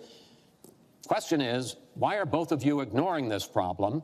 Mr. Trump, you go first. Well, I say they're wrong because I'm going to create tremendous jobs. And we're bringing GDP from really 1%, which is what it is now. And if she got in, it'll be less than 0. But we're bringing it from 1% up to 4%. And I actually think we can go higher than 4%. I think you can go to 5 or 6%. And if we do, you don't have to bother asking your question because we have a tremendous machine. We will have created a tremendous economic machine once again. To do that, we're taking back jobs. We're not going to let our companies be raided by other countries where we lose all our jobs. We don't make our product anymore. It's very sad. But I'm going to create the kind of a country that we were from the standpoint of industry. We used to be there. We've given it up. We've become very, very sloppy. We've had people that are political hacks making the biggest deals in the world, bigger than companies. You take these big companies, these trade deals are far bigger than these companies. And yet we don't use our great leaders, many of whom back me and many of whom back Hillary, I must say. But we don't use those people. Those are the people, these are the greatest negotiators in the world. We have the greatest business people in the world. We have to use them to negotiate our trade deals. We use political hacks. We use people that get the position because they made a campaign contribution. And they're dealing with China and people that are very much smarter than they are. So we have to use our great people. But with that being said, we will create an economic machine, the likes of which we haven't seen in many decades. And people, Chris, will again go back to work, and they'll make a lot of money, and we'll have companies that will grow and expand and start from new. Secretary Clinton. Well, first, when I hear Donald talk like that and know that his slogan is "Make America Great Again," I wonder when he thought America was great. And before he rushes and says, you know, before you and President Obama were there, I think it's important to recognize that he has been criticizing our government for decades. You know, back in 1987, he took out a $100,000 ad in the New York Times during the time when President Reagan was president and basically said exactly what he just said now, that we were the laughing stock of the world. He was criticizing President Reagan. This is the way Donald thinks about himself, puts himself into, you know, the middle and says, you know, I alone can fix it, as he said on the convention stage. But if you look at the debt, which is the issue you asked about, Chris, I pay for everything I'm proposing. I do not add a penny to the national debt. I take that very seriously because I do think it's one of the issues we've got to come to grips with. So when I talk about how we're going to pay for education, how we're going to invest in infrastructure, how we're going to get the cost of prescription drugs down, and a lot of the other issues that people talk to me about all the time, I've made it very clear we are going where the money is. We are going to ask the wealthy and corporations to pay their fair share. And there is no evidence whatsoever that that will slow down or diminish our growth. In fact, I think just the opposite. We'll have what economists call middle-out growth. We've got to get back to rebuilding the middle class, the families of America. That's where growth will come from. That's why I want to invest in you. I want to invest in your family. And I think that's the smartest way to grow the economy, to make the economy fairer. And we just have a big disagreement about this. It may be because of our experiences. You know, he started off with his dad as a millionaire. I started off with my dad as a small businessman. We've heard this before. I think it's, you know, it's a difference that affects how we see the world and what we want to do with the economy. Time. Thank you, Hillary. Could I just respond? Well, no. Because sir, I because did disagree with Ronald Reagan very strongly on trade. I disagreed with him. We should have been much tougher on trade even then. I've been waiting for years. Nobody does it right. And frankly, now we're going to do it right. All right.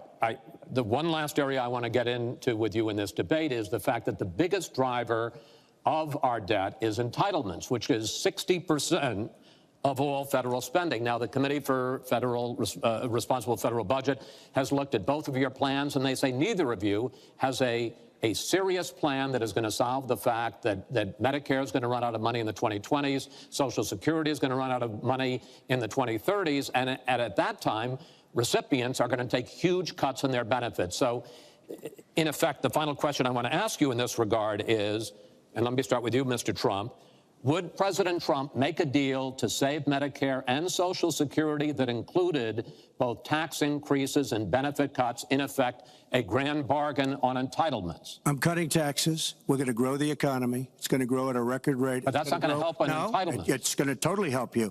And one thing we have to do, repeal and replace the disaster known as Obamacare. It's destroying our country. It's destroying our businesses, our small business, and our big businesses. We have to repeal and replace Obamacare. You take a look at the kind of numbers that will cost us in the year 17. It is a disaster if we don't repeal and replace. Now, it's probably going to die of its own weight, but Obamacare has to go. The premiums are going up 60, 70, 80%. Next year, they're going to go up over 100%.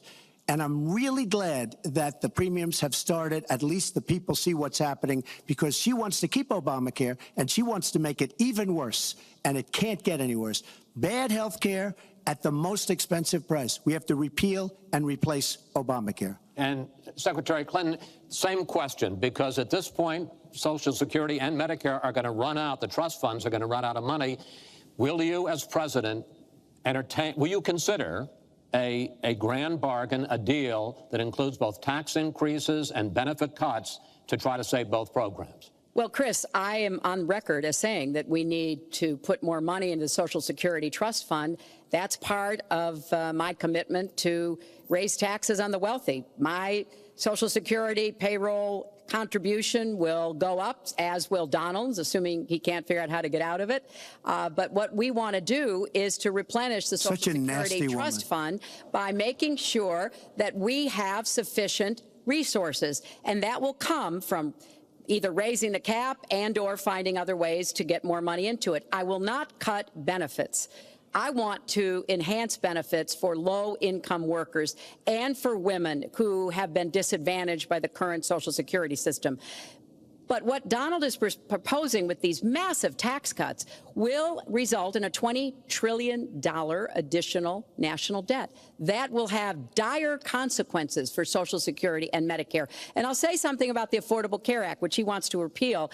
The Affordable Care Act extended the solvency of the Medicare Trust Fund. So if he repeals it, our Medicare problem gets worse. What we need to do is go after the long-term health care drivers. We've got to get costs down, increase value, emphasize wellness. I have a plan for doing that, and I think that we will be able to get entitlement spending under control with more resources and smarter decisions. This is the final time, probably to both of your delight, that you're going to be on the stage together in this campaign.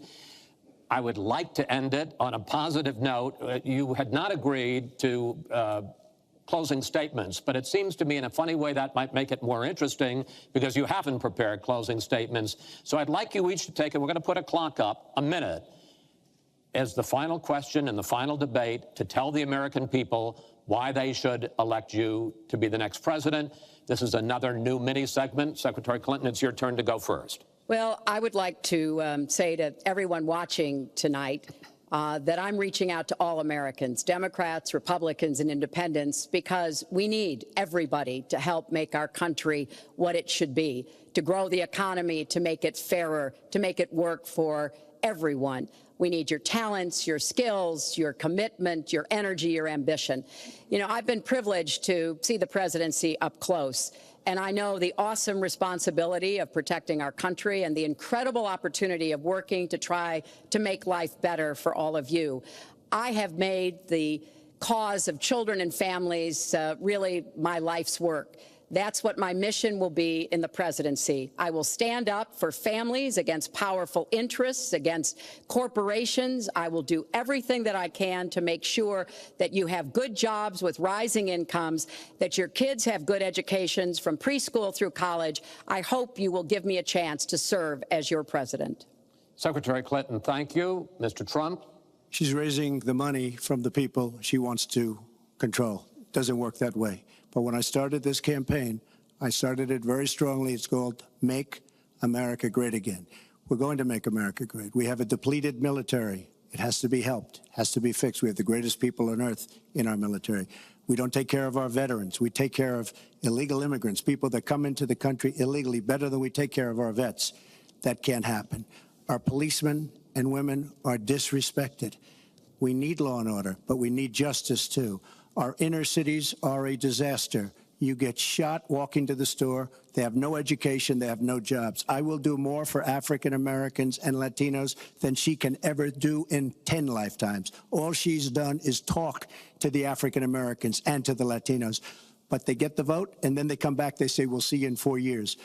We are going to make America strong again, and we are going to make America great again, and it has to start now. We cannot take 4 more years of Barack Obama, and that's what you get when you get her. Thank you both. Secretary Clinton, hold on just a moment, folks. Secretary Clinton, Mr. Trump, I want to thank you both for participating in all 3 of these debates. That brings to an end this year's debate sponsored by the Commission on Presidential Debates. We want to thank the University of Nevada, Las Vegas, and its students for having us. Now the decision is up to you. While millions have already voted, Election Day, November 8th, is just 20 days away. One thing everyone here can agree on: we hope you will go vote. It is one of the honors and obligations of living in this great country. Thank you, and good night.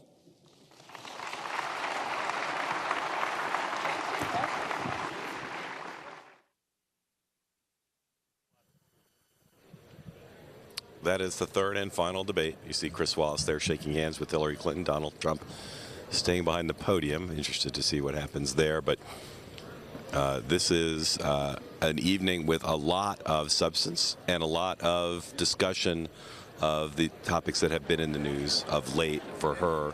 The WikiLeaks documents for him. Allegations that have been made against him by many women. So there's going to be a lot to discuss and will be discussed. No single moment that I think will break through and be the moment of the debate, but certainly a lot of back and forth that will be memorable. John Heilman, your thoughts?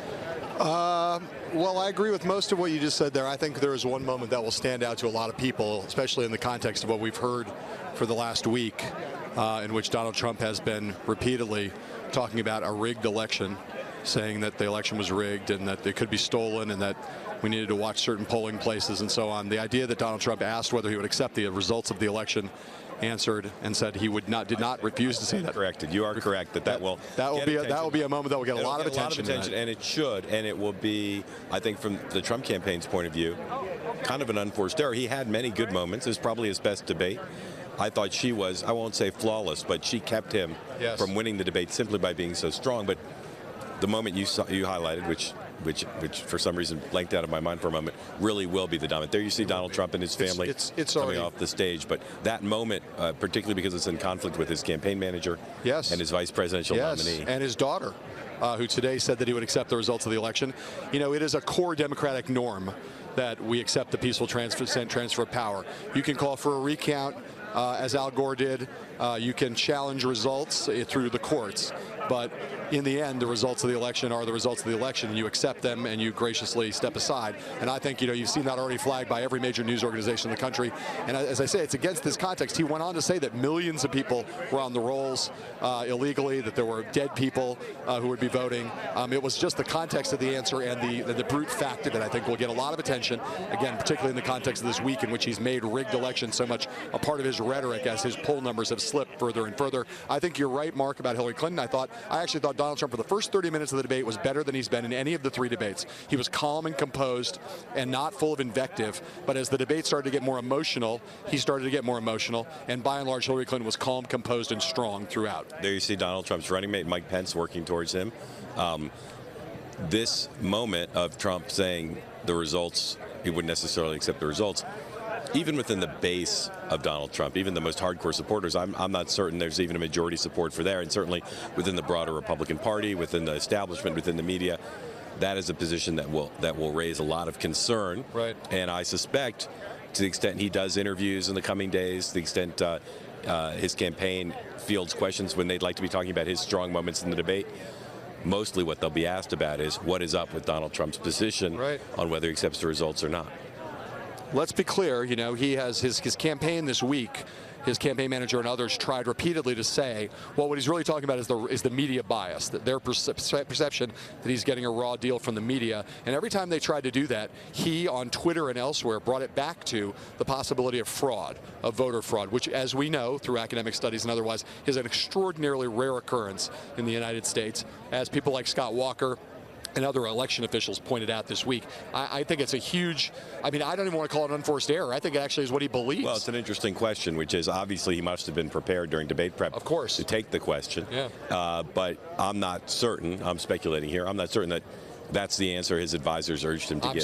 I'm certain there are many advisors around him that were horrified by that answer. I think there are probably some who have been cheering him on, but it does seem to me to be what he actually believes. That's what I think, and I think he may have very well rejected a lot of his advisors, because as you say, we've had Kellyanne Conway, we've had his daughter, we've had others saying, of course he will accept the election results. They don't expect widespread fraud. And then here's Donald Trump saying something totally different in front of tens of millions of people from a debate stage, something we have never seen in our lifetimes or lifetimes prior to our lifetimes in a presidential debate ever. Hillary Clinton still in the hall shaking hands with supporters and other people in the audience.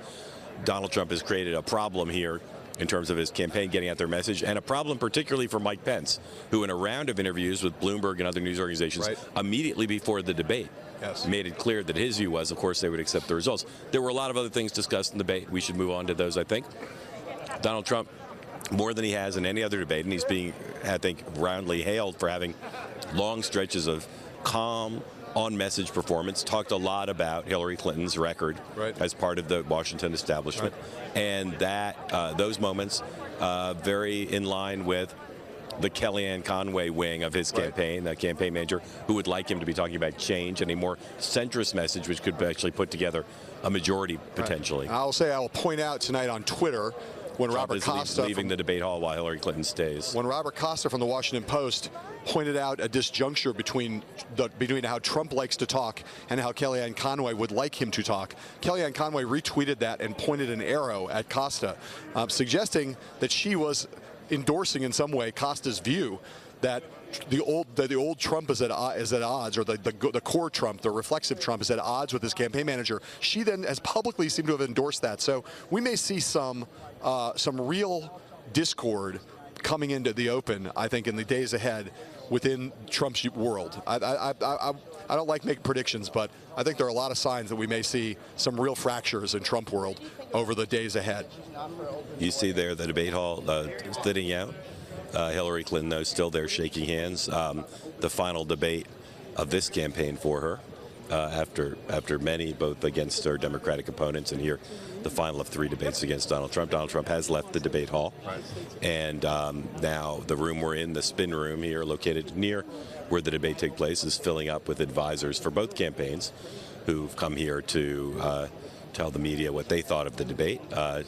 And we're going to have analysis here. You're watching Bloomberg Politics live coverage, post-game from the debate, last final presidential debate from here in Las Vegas.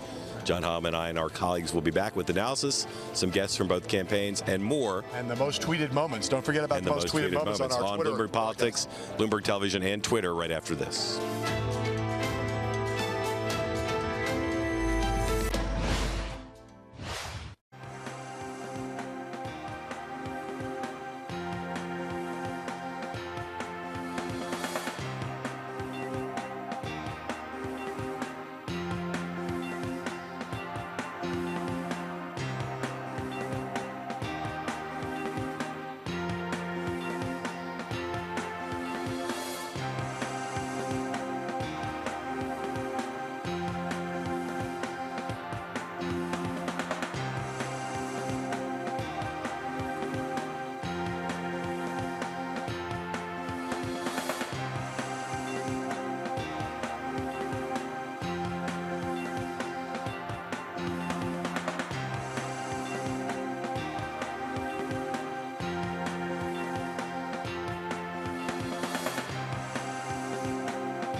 Welcome back to Bloomberg Television and Twitter. Mark Halpert and me here in the spin room doing our post-game show at the 3rd and final presidential debate. We're joined now by General Michael Flynn, a big supporter of Donald Trump. General, I want to ask you about what is obviously going to be the biggest headline out of this debate. Donald Trump saying on stage that he would not necessarily accept the results of the election. His campaign manager, Kellyanne Conway, now on CNN, we're told, has come out and said, no, Donald Trump will accept the results of the election. What say you? This is a pretty big thing for Donald Trump to have said. No presidential nominee has ever said anything like that. So will he or will he not accept the results of the election? I mean, I think he'll accept the results of the election, but I think what he's talking about, and he didn't say, that specifically. What he talked about was we just have to make sure that our elections are run properly and that they're done correctly and that we we feel as Americans that everything that we're supposed to do during these elections are done in the way that we have always done our national elections. So whatever the outcome is, he'll accept that outcome. All right. So you realize your position here is different from his position, the position you're offering right now. It's not, it's not different. It's what he said. He says, let's wait to see what happens at the election. Let's wait to see. Part of this also too, and he talked about it, was look at just the barrage of of abuse that he's gotten from the media. I mean, when you look at what he's had to put up with, withstand, geez, just in the last week alone, if not in the last 3 or 4 months. So that's when he talks about what's going on in our election process. When you have sort of this column, which is whatever you want to call it, the fifth column, when you have the media just going after one candidate. I mean, it's almost 95% of the media around this country that is just attacking Donald Trump on a constant basis. That poisons the mind of the American public into thinking that, geez, is this guy that bad? I'm sure you didn't mean to be suggesting that the press in this country are like Nazi collaborators, right? I would say that the press is definitely has a massive bias against Donald Trump. Just to clear up this point, did he speak imprecisely when he said he'd have to wait and see about whether he'd accept the results, or he said exactly the way he should have said it? Yeah, I think he'd stand on what he said, and I think that what he said was essentially that we just have to wait to see what the outcome is. I mean, how the election process goes, the outcome of it, whatever the outcome of it is. I mean, we'll have a peaceful election and all that sort of stuff, and he'll accept whatever the outcome is. I wouldn't read much more into it. Okay. I mean, back to the rigged system that he's been talking about. Part of this is the media. It is absolutely the media. I mean, you can't stand here, and your listeners and in all media, you can't stand there and say that there's not a bias in the media against Donald Trump. There's absolutely a bias. Was the media biased against him when he was running for the nomination? During the primaries? I don't know. I'd have to go back and take a hard look at that. Do you accept the premise the United States government has that the John Podesta's emails were hacked by Russia? Do you accept that premise? I don't know. I just don't know what I've read in the media. You haven't been briefed on that? No. Okay. So you're not sure if it's true or not? I don't know. I just know what I've heard in the media. Right. So whether it's Russia or whether it's a criminal organization, I have read what I know is what I've read in the media. And what do you see in the WikiLeaks documents that were discussed? And the whole thing about the whole issue about Russia.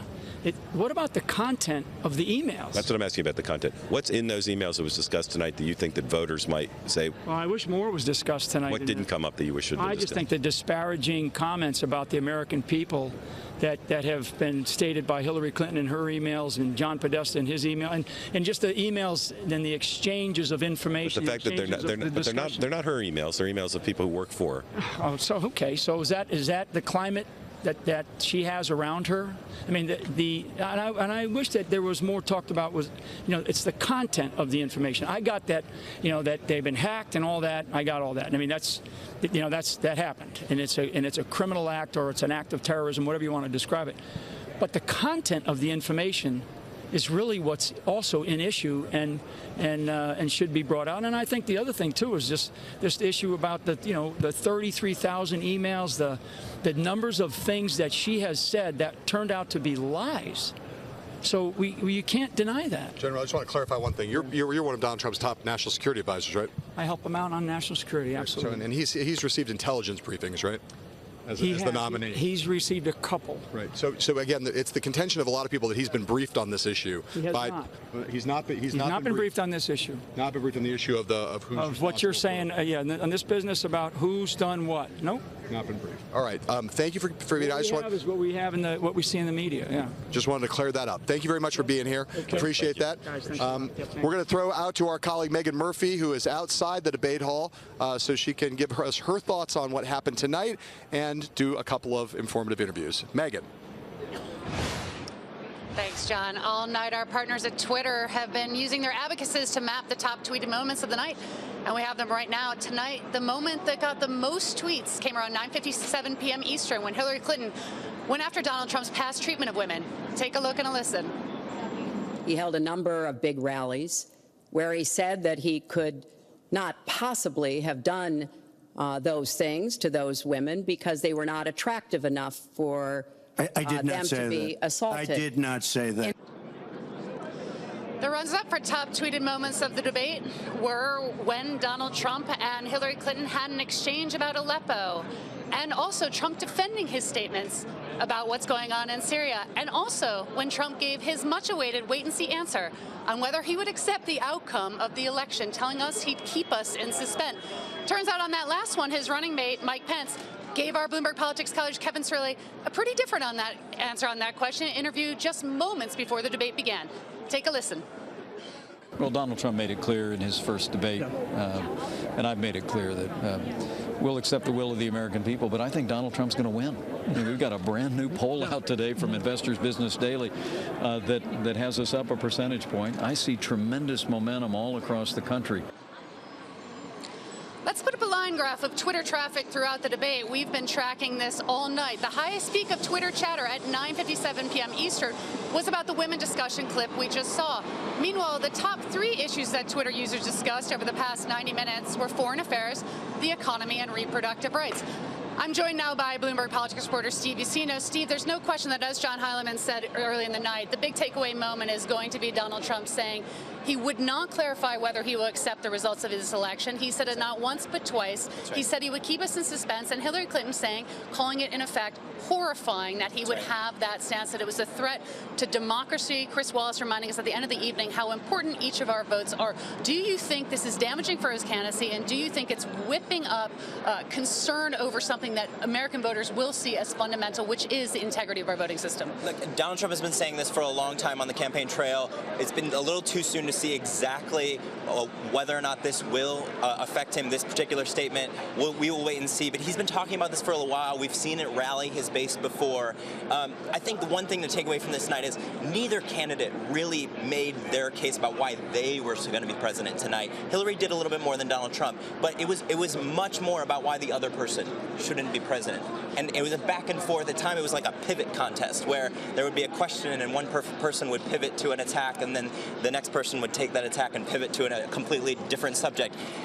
And I think that it's important to note that one of the moments that Hillary Clinton was the strongest was on that women issue, partially because she attacked Donald Trump, but then she pivoted and she said, we're better than this, and she gave this long speech about how the country needs to stand up because they were better than this. And I thought that was her strongest moment of the night, because of a sudden she cast a vision. She wasn't just attacking Trump. Yeah, you know, she was more riled, she was more personal, and it is like that her team and herself decided to take on as an emotional issue, not just women, but partial birth abortion, children's rights, a lot of the things that she's talking about. And in fact, Mark Halpern and John Heilemann have Joel Benison, Hillary Clinton's pollster, with them right now in the spin room. Megan, thank you. We're here with Joel Benison, strategist for Hillary Clinton. I want to talk to you about the thing that's obviously getting the most attention, Donald Trump saying that he wouldn't necessarily accept the results of the election. He wants to see. His aides are sort of walking that back a little bit. Is it okay at any level, as far as you're concerned, for him to say, hey, let's see what happens? I'm inclined to accept them in effect, but let's see what happens. No, it's not okay. I think we've got a reason why the rest of the world looks to us as the greatest democracy on earth. With one exception, we've had orderly transitions after every presidential election. I think you've got Republicans around the country who are appalled by what he's saying, but they've been appalled by a lot of things in his campaign. I think tonight was the clearest win of the 3. I think Hillary Clinton's won all 3 debates. I thought this was the most lopsided, and I think that him saying that he'll see what happens is just outrageous. Is that an answer that will hurt him with voters, do you think? And if so, why? Yeah, I do, because I think, look, the American people know this is the greatest democracy in history. This isn't a mystery to them.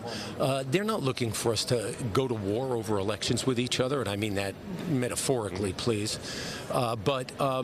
I think they, for voters, they've experienced this over and over again. They've experienced voting. They've experienced winning, being on the winning side, being on the losing side. And the great thing about our democracy, when it works at its best, is that we pick up the pieces and we go to work together and we make a difference for people.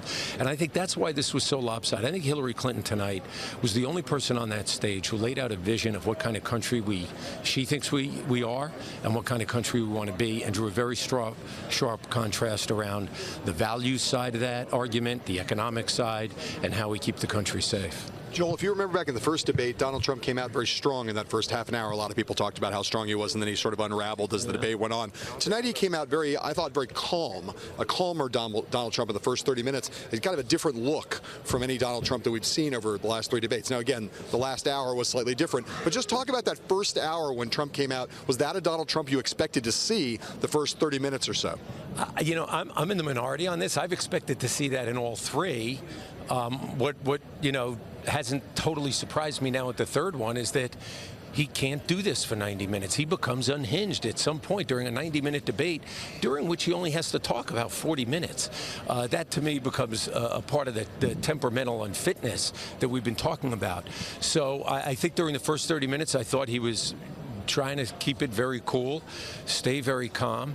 I don't know in what particular set him off, but what we know is it doesn't take much to set him off, and that's one of the reasons why he shouldn't be president of the United States. We knew that Trump was going to go after her on the question of open borders and take that piece out of the WikiLeaks leaks and go and try to make a case of that. Tonight he did, of course. First time we've talked about immigration in any of the 3 debates. So how do you think that exchange played? Well, I thought we've talked about immigration before. We certainly talked about him building a wall and having a deportation force before. I think it's come up. Maybe it wasn't as full a section. I mean, it was a full topic. That's what I meant. Look, I think it played very well. Look, Americans know we are a nation of immigrants. Look, my grandparents came from another country. You know, I'm obviously not, you know, a recent young person here. I've been here for a few decades. I think most of people know we came from different places, and one of the great things about America is that we figure out how to make it work for ourselves. Is it always easy? Of course not. And I don't think Hillary Clinton would say that it's always easy. But it is who we are as a people. And when you start pitting people against each other and you start calling out an American judge because of his Mexican heritage, that's divisive. It's not just divisive. I think most voters recoil at that. And they say, that's not how I raise my kids. That's not who I am. Joel, I think the charge against her, though, and the charge he's making is that she has a much more liberal attitude towards immigration than the one that she even espouses in debate. So how do you answer the charge that there has been something revealed in these documents that shows that Hillary Clinton, in fact, wants a much more liberal immigration system than she's willing to admit? I don't think that's accurate. I think she's been consistent. The immigration plan, she fully advocates comprehensive immigration reform, just as Republicans and Democrats have for several decades now. And it's pretty much intact. We have to do things to secure a border. We have to create a path to citizenship for undocumented workers who've been living here, undocumented immigrants who've been living here, working here, paying their taxes, have a period by which they can go through a path to citizenship. And where there are violent criminals, apply the resources to deport those immigrants, but not break up families, not send people back who've been living here. I think one of the great moments in the debate tonight, frankly, was when she pointed out that there are undocumented immigrants who are paying more in federal income taxes than Donald Trump is, including money, some of which goes for border security, as it turns out. When WikiLeaks came up, she wanted to talk about the Russians hacking into John Podesta's emails. Trump wanted to talk about some of the content of the emails. Do you think the American people care about the Russian angle more than they care about the content, or they care about both? I think the American people care most about their own lives. I think they care more about the fact that Russia might be meddling in an election. I think the other related piece to that, which I think she drove home pretty well tonight, is the fact that we've got Donald Trump, who doesn't want to believe what 17 intelligence agencies in this country have said. He wants to believe Russia. I mean, that's just unheard of. Do you, as we go forward here, you all are feeling pretty good about after tonight and in general the race. Do you sit in fear or concern that there could be more WikiLeaks disclosures between now and Election Day? You know, I think I always say that this election is about their lives first and foremost, and the future, as President Clinton once said, not the past. I think voters heard tonight one candidate during the course of that debate who was talking about their lives, that we have to invest in the American people. I actually think that's what they're going to be focused on over these last 19 days, if they haven't made up their minds after tonight. And I think we're seeing a shrinking pool of people that are open to this. And I think for Donald Trump, the challenge is in none of these 3 debates has he reached out beyond his base. He just doesn't do it. Hillary Clinton, tonight she said it, I'm going to be a president for all Americans. If you didn't support me, if you did support me, I'm going to be fighting for you. Joel Benenson, top strategist for Hillary Clinton. Thank you. Thank you. Appreciate it. We're here in the spin room. We're going to take another break now. We're going to come back with more of our live post-game debate coverage on Bloomberg TV, streaming on Twitter from Las Vegas right after this.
Welcome back. We are wrapping up tonight's Bloomberg Politics /Twitter coverage of tonight's third and final presidential debate here at the University of Nevada in Las Vegas.